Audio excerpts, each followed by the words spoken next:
Olá, bom dia e bem-vindo ao nosso canal Quinta, Fonte, Pipa. Eu sou Molly. Hello, good morning and welcome back to our channel Quinta, Fonte, Pipa. I'm Alex, this is my daughter Molly, and today we're going to court, unfortunately, in Castelo Branco. We've not done anything wrong. We're taking the wife of the builder to court because 5 years ago we were awarded the builder's house by the court for the damage that he did to our home. We never actually got the keys from the wife of the house, and when we eventually did, she destroyed it inside and she'd taken everything that was ours that was handed to us by the court. So she's in a lot of trouble, and that's why we're in court in Castelo Branco. A lot of people have asked us to do a house tour. We get lots of messages saying, can we see a house tour, can we see a house tour? And unfortunately, one of the reasons why we haven't done a house tour is because we've literally only got the ground floor finished in our house, and even that's not fully finished. So in this video you're going to see lots of pictures of how the builders left our house and the nightmare that they left us with. So we thought this would be a good time to show you the mess and the problems that the builder caused us. It's going to be a lot of photographs in there with me talking over the top, and we're going to put, like we said earlier, a little clip of the goats at the end for all you goat lovers. So here we go. The video is going to be super short this week, as unfortunately we're in court for the problem the builder caused us in our house 6.5 years ago. Then his estranged wife broke into the house that we were awarded by the court and smashed it to pieces and robbed everything inside of it.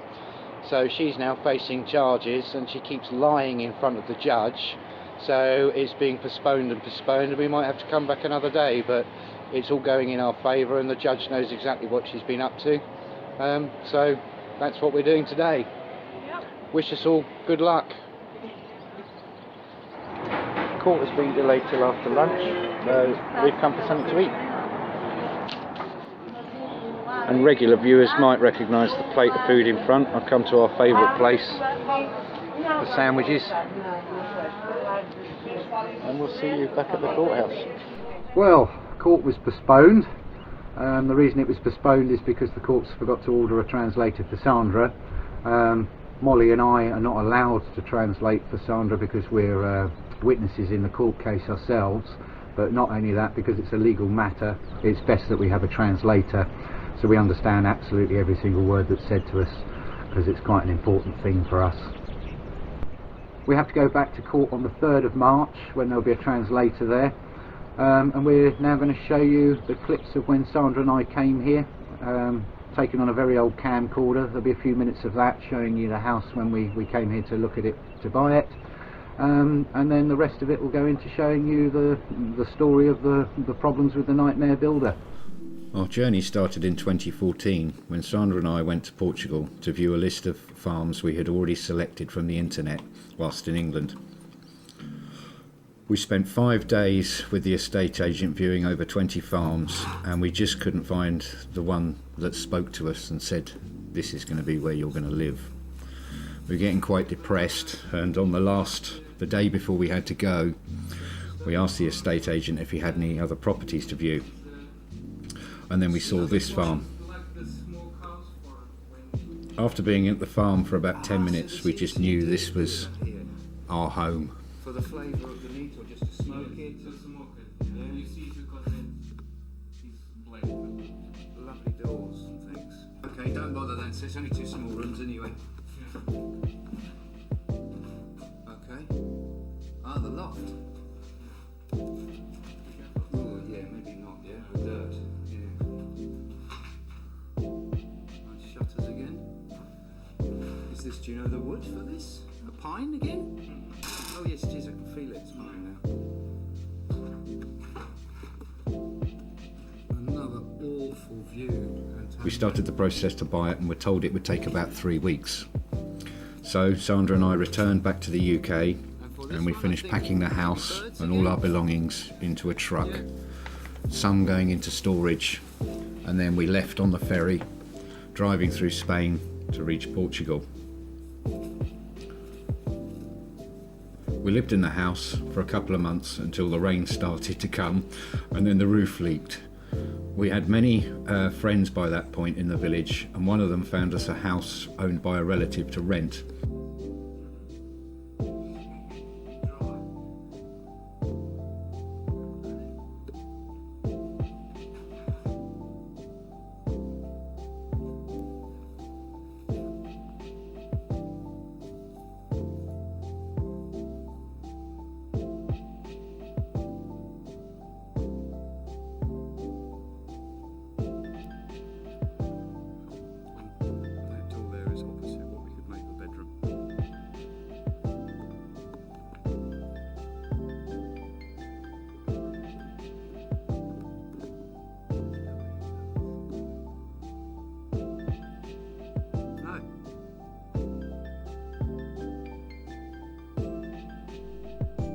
And a little while later we were invited to spend Christmas Day with their family, which we greatly accepted. During the lunch and lots of flowing wine, they said that tomorrow they would help us take the roof off of the house, that being Boxing Day and them not celebrating Boxing Day in Portugal. And we did it all in one day.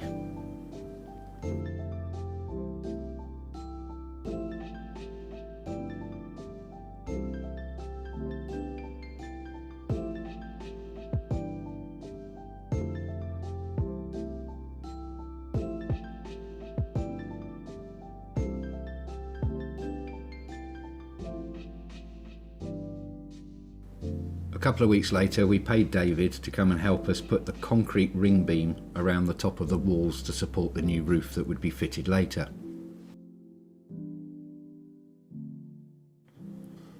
Whilst David and I were doing the concrete ring beam and fixing other jobs around the property, during this time we got 4 estimates from different builders and eventually chose a guy from our village. The house was to be finished with new doors, windows, new staircases, new floors and fitted bathrooms. I paid another guy to do the roof with me as a completely separate job.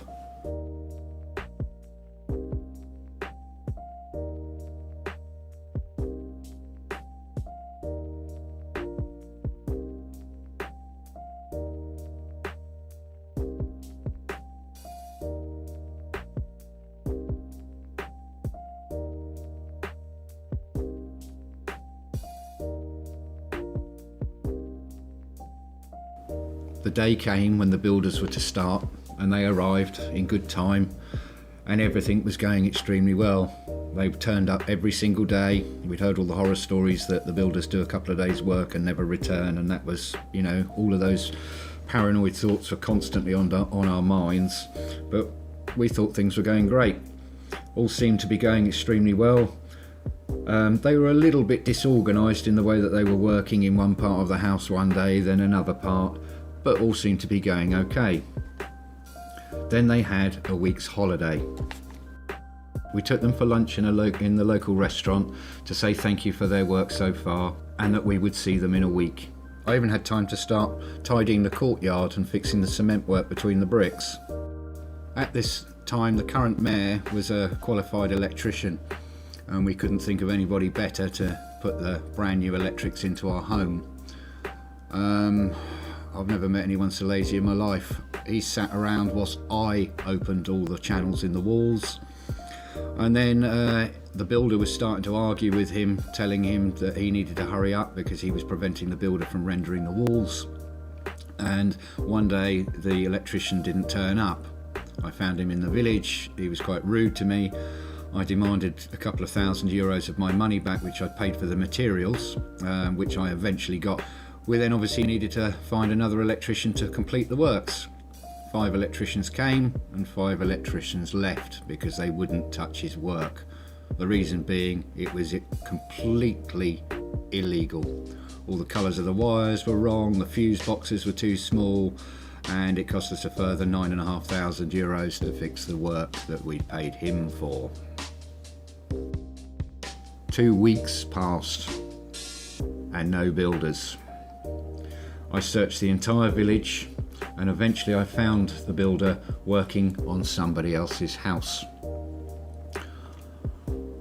He said he would come back to our house, but he didn't, so I found him again, and then I demanded quite strongly that he hurries up and he returns to our house because I'd paid him to work, and the work clearly wasn't finished, and that the new roof that I'd had installed with this other guy and was finished by the builder was leaking in many places, and that he needed to come and fix it. The rains were starting, and in the estimate of the builder were all the new aluminium windows and doors, and none of those had arrived. We later found out he told the window man not to bother installing our windows, even though we'd paid him €9,000 for the windows. He sent a guy to come and fix the problems with the roof. This guy did turn up, but he only did about 3 days' work. And on one of those days, I caught him in the back garden taking our sand and cement.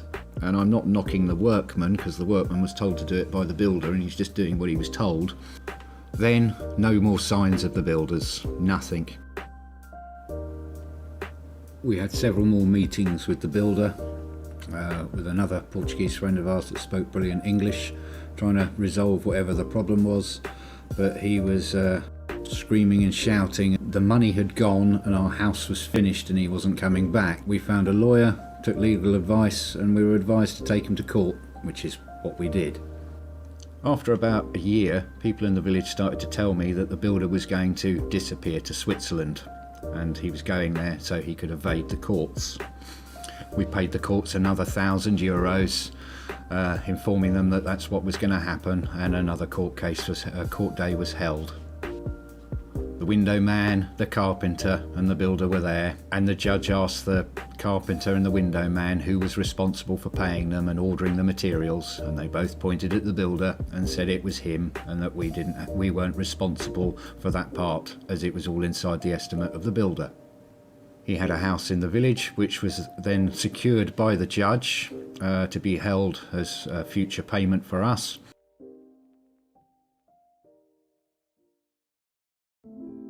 We were quite happy that we had a house secured. About 4 or 5 months later, I received a phone call from a friend of mine who said, "Alex, you're not going to believe this. I'm stood in the road and the builder's dead under a tractor." And that was the last of him. We were told by our lawyer that that was the end of the court case, but I didn't believe them. I pushed harder and eventually found that no, we could actually hold his estranged girlfriend responsible for the estate, as they'd been together for so many years and are deemed husband and wife in the eyes of the law. This we did. We had to pay the courts another €1,500 to hold the girlfriend responsible for the estate of the builder.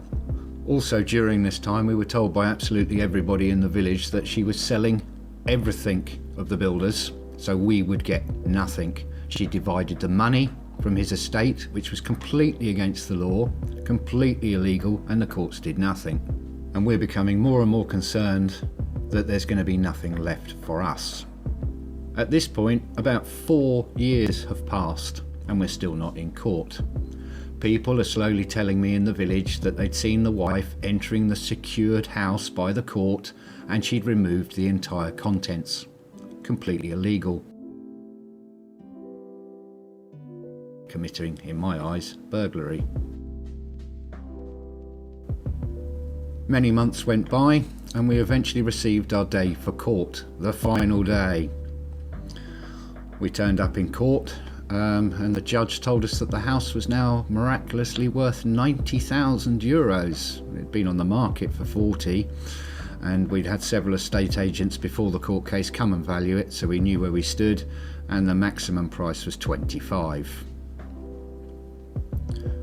Needless to say, we won the court case completely outright. The judge had lifted the initial court claim from 50,000 to 100,000. Quite unheard of, apparently, that a judge will increase the price of a claim, but she could see what had gone on. We were awarded the house and the house only. I have no idea why, but the wife wasn't held responsible for selling the estate, etc., etc. Because of what we'd heard about the damage to the house, I actually took the estate agent paperwork with the pictures of the house inside of it, and I said to the judge, I will only accept this house if the interior is in this condition. And the judge agreed, and she said, also, I will make sure you get the keys to the property in your hands by 5 p.m. today. That never happened. We were in the village one Saturday, about a couple of weeks later, and somebody said, hey, she's at the back of the village collecting rent from one of the builders' houses that she's renting. So we went and found her, and she gave us a key.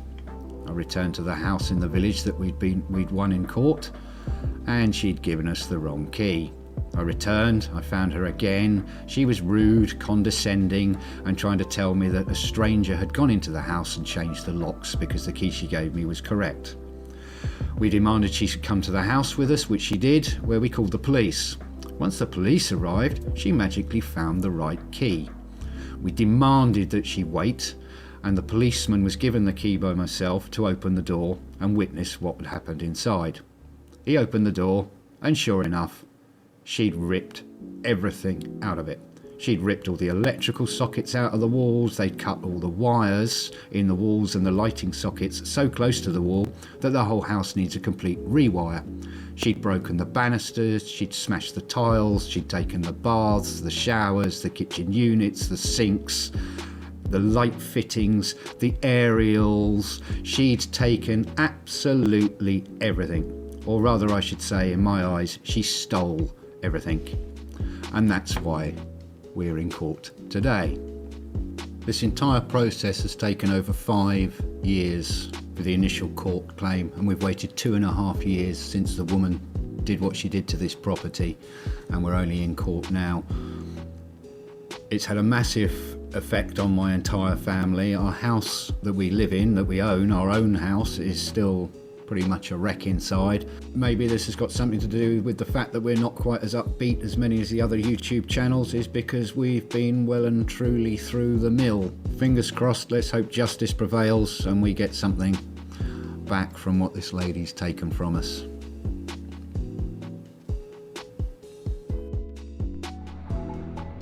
Just watching the goats in the back garden and the lunatic babies.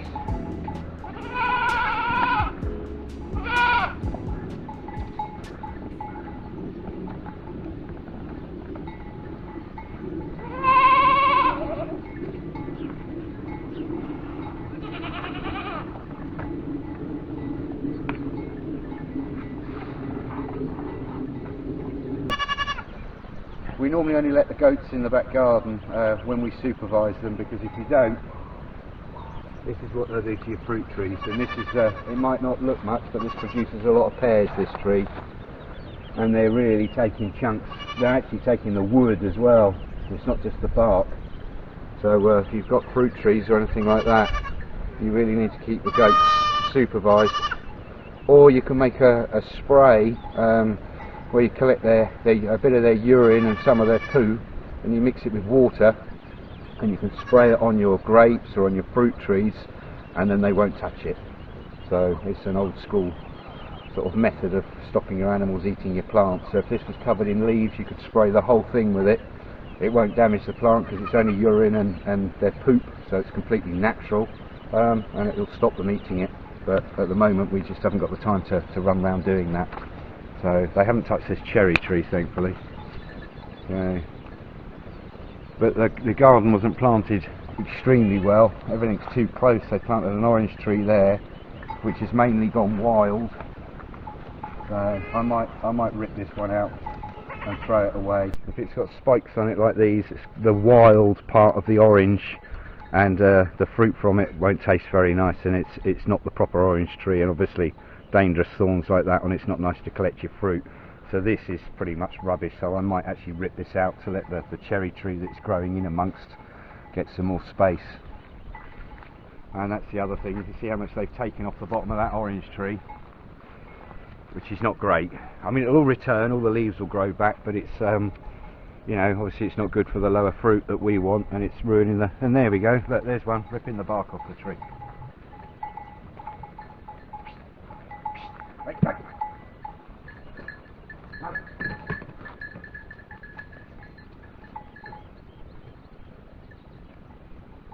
Cleaning the edge.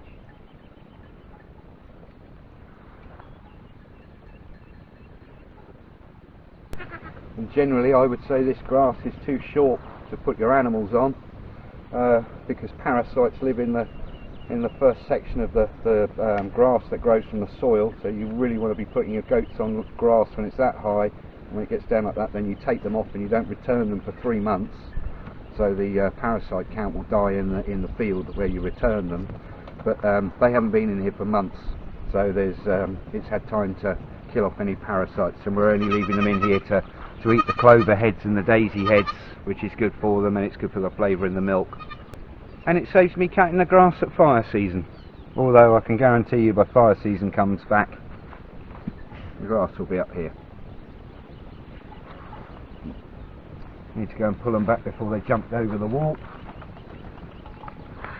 Hey, under, Sassy.